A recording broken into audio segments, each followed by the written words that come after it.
ప్రపంచానికి అగ్రరాజ్యం, ప్రపంచంలోనే అతి స్వేచ్ఛ కలిగిన దేశం, పురాతన ప్రజాస్వామ్య దేశం.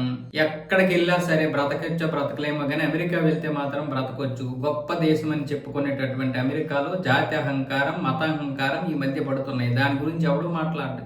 మన శాన్ జోస్ స్టేట్ యూనివర్సిటీలో 7వ తారీఖున ఒక సిక్కు అబ్బాయిని విపరీతంగా కొట్టేశారు కొంతమంది మోక.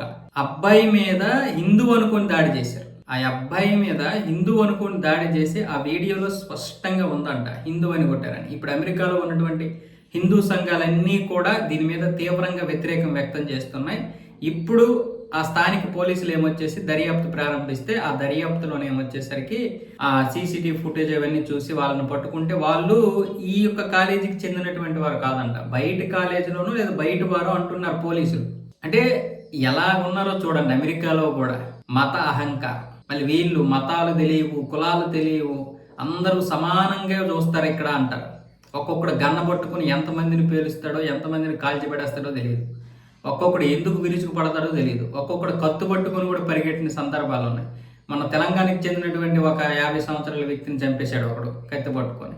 ఎందుకురా అంటే ఏదో అతడి పని చెప్పాడంట వీడికి, అతన్ని చంపేశాడు. మొన్న ఒక అబ్బాయిని చంపేశారు, సాకేతని. మొత్తం ఒక 400-500 మంది విద్యార్థులు చంపేశారు, భారతీయ విద్యార్థులు. వీళ్ళు వర్ణ అహంకారంతో, అంటే అదే జాతి అహంకారం ఇలా ఇప్పుడేమొచ్చేసి మత అహంకారంతో. మరి మనం ఏమి ఇక్కడ చేస్తున్నాం? స్వేచ్ఛ ఎక్కడుంది? ప్రపంచంలో అత్యధికంగా చర్చిలు ఉన్న దేశమే ఇది. ప్రపంచంలో అత్యధికంగా మసీదులు ఉన్న దేశమే ఇది. కేవలం భారతదేశమే. అన్నింటికీ చేతకాక చచ్చి చెడి బతికిన దేశం మనదే. మనమే మన కోసం పోరాటం చేయాల్సినటువంటి దౌర్భాగ్యపు పరిస్థితుల్లో ఉన్నాం.